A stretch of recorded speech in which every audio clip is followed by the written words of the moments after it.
Hey guys, I'm Matt from Local Market Domination. Now today, I'm going to take you through how to use Twitter to build a tribe of loyal followers and paying clients. Now I'm not going to go too much into the reasoning behind social media for your business, as I explained that in my last video, Facebook for Business, which you can check out on my blog here. Now, in that video, I talk about the reason social media is so successful is that people want to feel connected, liked, and part of a community. Now, in this video, I'm going to talk about how Twitter sucks for business. Now, I know I can see some of you guys on the end of the video going, but I'll explain why Twitter sucks for business and what you can do about it. And to explain what I mean, I want to quickly get into a Twitter user versus a Facebook user. Now, in Facebook, people are there to connect with friends, family, colleagues, and other acquaintances. And they use the network to share commentary, post interesting content in the form of videos and photos, and connect on a deeper level with other people compared to Twitter. Now, Twitter users, they're a slightly different breed. While Facebook users are there to connect with each other, Twitter users are mostly there in listen-only mode. And they listen to what the people that they're following are discussing. That way they can stay up to date on the industry trends. Now, the other difference is that Facebook uses the EdgeRank algorithm, which shows users most relevant posts. And this is determined by factors such as the number of likes, comments, and shares that a post gets. So what this means is that Facebook conversations could go on for hours or even days as more people like, comment, or share the post. Now, this allows you to create a great relationship with your followers. On the other hand, Twitter has a live feed set up, which means that Twitter posts might last minutes to an hour, depending on the industry that you're in. And this makes it a lot harder to have a conversation with your target audience. And this is why Twitter generally sucks for businesses, unless you're a big celebrity like my man Johnny Depp, or a very big business such as McDonald's. The Twitter environment is not as warm as Facebook because people are generally in listen-only mode, and you only have 140 characters to convey your message, which really doesn't leave you much ability to create deeper relationships with your followers. And I know that some Twitter gurus will be biting back saying how amazing Twitter is and how many people you can get to follow you and share your message, but when it comes down to it, for small to medium businesses, ask them, how much money have they converted from Twitter compared to Facebook? And I can bet you that 99.9 times out of 100, if they track their return on investment properly, they'll find that their business mainly comes from other social networks. Now, all that being said, there is a way that you can use Twitter to your advantage, which I'll mention in just a few minutes. Now, you still need to do the same things that I mentioned in the Facebook for Business video, such as creating a tribe of targeted followers and creating a relationship with those people. The creating a tribe part is fairly similar. You have free and paid techniques. Now, the first free technique is to connect with family, friends, colleagues, and acquaintances that you already know. Now, this is pretty easy and self-explanatory. Now, the second free technique is looking for people and companies in your industry that you want to target and follow them. And generally, when you follow people, some of them will follow you back, and therefore you'll see your Twitter posts or your tweets. Now, that being said, trying to create a lot of followers this way can take up a lot of your time, and to be honest, of all the networks that you're a part of, you want to spend the least amount of time invested in Twitter. And this moves us into the next one, which is paid technique. Now, notice I say technique and not techniques.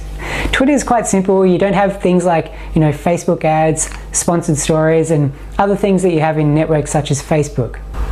So as I mentioned before, it's really just about creating followers and posting content, as I mentioned here.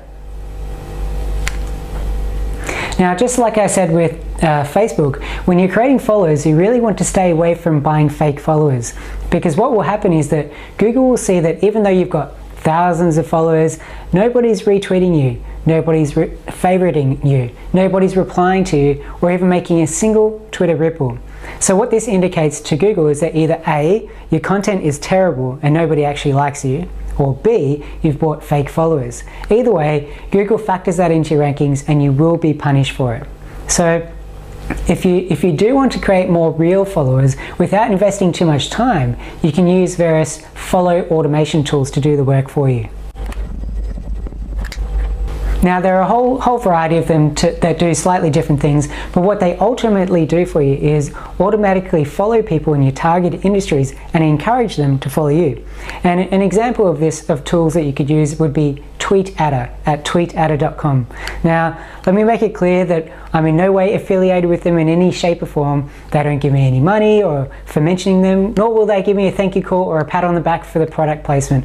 I just wanted to, give you an example of something that you can look at in terms of automation tools.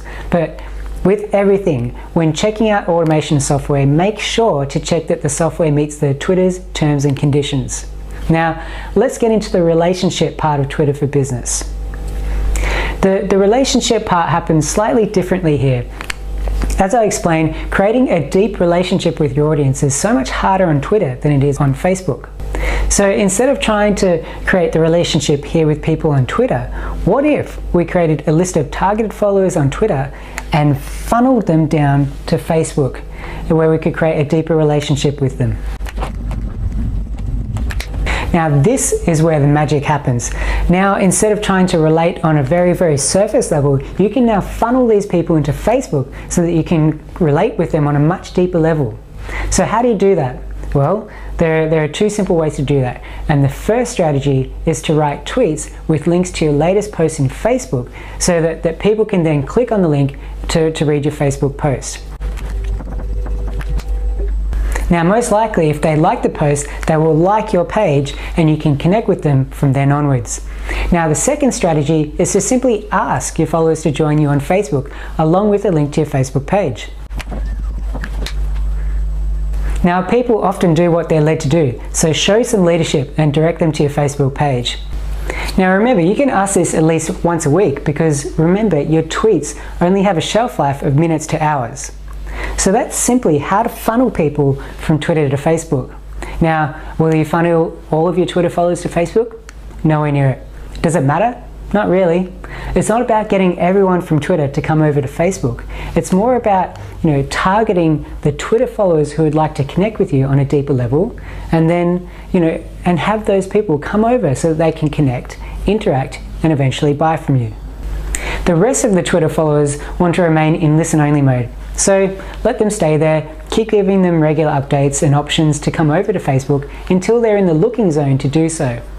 So if Twitter doesn't really bring that much return on investment for businesses, then why would we even bother investing in it?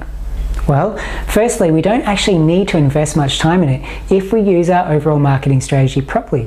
What I mean by this is that we need to regularly write good content that goes out to Facebook, for example. Now, all we need to do then is to tweet about those posts and our job is done. Minimal investment. The other reason that Twitter is useful as part of our overall online marketing strategy, which I talked about earlier in this video, is that it helps us with our rankings in Google. So if you watch the Facebook for Marketing video, you'll remember that I mentioned that Google has now become more social. What this means is that we can use Twitter not just as a lead converter, but as an addition to our overall search engine optimization strategy, or SEO. Now, SEO is a big topic, so I'll get into that in another video. But basically, Google takes into account how many followers in our social media sites we have, how many people comment, and how many people like and share your posts. And these are called social signals and are very important now as part of our overall online marketing strategy. Therefore, the more real Twitter followers that we can create that interact with us, the better it will be for our overall marketing. Also, whenever you leave a link to some great content on other social media sites, your YouTube channel or your blog, and people follow that link, it helps you with your overall rankings in Google. Now remember, Google is a search engine. They pride themselves on having the most relevant sites that come up on the front page when someone looks up your products and services. So if you can show them that you're more relevant than others by triggering those social signals along with your other online marketing strategies, you can find yourself way ahead of your competition. So that's how you use Twitter to build a tribe of loyal followers. Build a tribe by connecting with friends and following other people. Funnel your target people from Twitter into Facebook. And help your overall online marketing strategy by getting your followers to interact with you and by leaving links to high quality content on other social media sites, your YouTube channel or your blog. Do this properly and systematically along with your other online marketing strategies and you'll dominate your market. So I hope you've enjoyed this video. As always, if you feel like this video gave you some added value, feel free to like it, comment and ask questions and share it amongst the interwebs. I'll catch you soon.